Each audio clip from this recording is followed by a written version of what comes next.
नमस्कार विद्यार्थी मित्रांनो, आज आपणास अर्थशास्त्रात नोकरीच्या संधी या विषयावर मार्गदर्शन करणार आहे. अर्थशास्त्र हा विषय प्राचीन काळापासून सुरू झालेला आहे. अर्थशास्त्राला आजही महत्त्व प्राप्त आहे, कारण प्रत्येक व्यक्ती आपल्या जीवनामध्ये अर्थशास्त्राचं कसं अंगीकार करावा याबद्दल विचार करत असतो. आधुनिक काळात प्रत्येक माणूस हा नोकरी करण्यासाठी शिकत असतो. त्यातच अर्थशास्त्र हा एक सुद्धा महत्त्वाचा घटक आहे. भारतामध्ये MA अर्थशास्त्र केल्यानंतर नोकरीच्या काय संधी आहेत हे आपण पाहत आहोत किंवा पाहणार आहोत.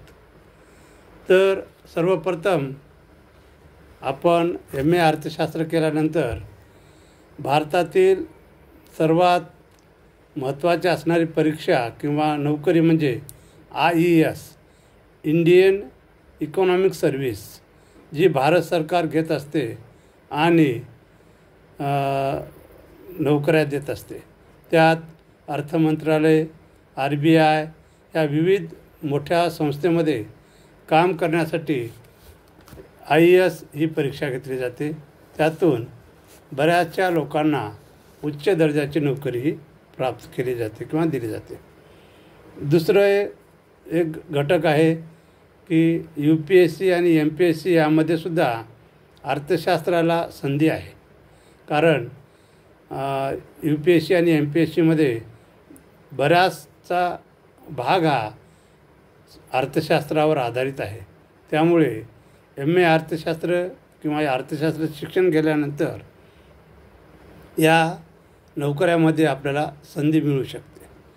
त्यानंतर बँकिंग क्षेत्र असं क्षेत्र आहे जे बऱ्याच अर्थशास्त्राच्या विद्यार्थ्यांना नोकरी प्राप्त करून देऊ शकते. त्यात RBI आहे, NABARD आहे, SEBI आहे, सहकारी बँका आहेत की त्या अशा अर्थशास्त्राच्या विद्यार्थ्यांना नोकरीच्या संधी प्राप्त करून देतात. त्यानंतर आपल्याला प्रत्येक जिल्ह्याला एक जिल्हा सांख्यिकी अधिकारी असतो. हा अधिकारी होण्यासाठी आपल्याला MA अर्थशास्त्र सांख्यिकी हा विषय घेऊन किंवा BA अर्थशास्त्र सांख्यिकी हा विषय घेऊन केला जावा लागतो. आणि जो विद्यार्थी MA सांख्यिकी अर्थशास्त्र घेऊन करतो त्याला जिल्हा सांख्यिकी अधिकारी म्हणून नोकरी मिळत असते. त्यानंतर महत्त्वाचा एक घटक आहे की विविध संस्थेमध्ये संशोधक हा एक पद आहे आणि त्यामध्ये सुद्धा अर्थशास्त्राची आवश्यकता असते. उदाहरणार्थ ICSSR, TISS, NSO, IMF, world bank अशा काही संस्था आहेत की ते अर्थशास्त्राच्या विद्यार्थ्यांना नोकरी किंवा संशोधक म्हणून घेत असतात. त्यानंतर आता अलीकडच्याच काळात जे नावारूपाला आलेले PhD फेलोशिप ही एक अर्थशास्त्राच्या विद्यार्थ्यांना रोजगार देण्यासाठी किंवा त्याचा रोजगाराच्या संधी उपलब्ध करून देण्यासाठी महत्त्वाचा घटक आहे.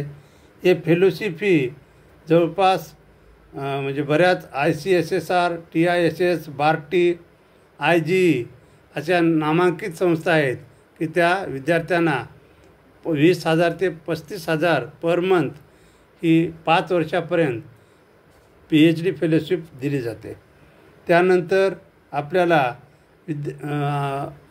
MA अर्थशास्त्र केल्यानंतर विद्यापीठात किंवा महाविद्यालयात प्राध्यापक म्हणूनसुद्धा नोकरीची संधी उपलब्ध असते.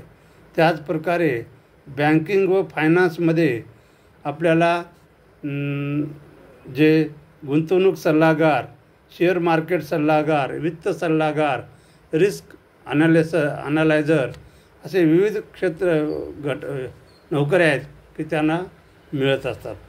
त्यानंतर शेअर मार्केटमध्ये सुद्धा आपल्याला खूप संधी आहेत की ज्यामुळे आपल्या विद्यार्थ्यांना MA अर्थशास्त्र केलेल्या विद्यार्थ्यांना नोकरीच्या संध्या मिळत आहेत.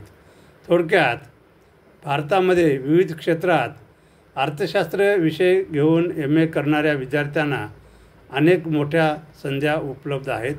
धन्यवाद.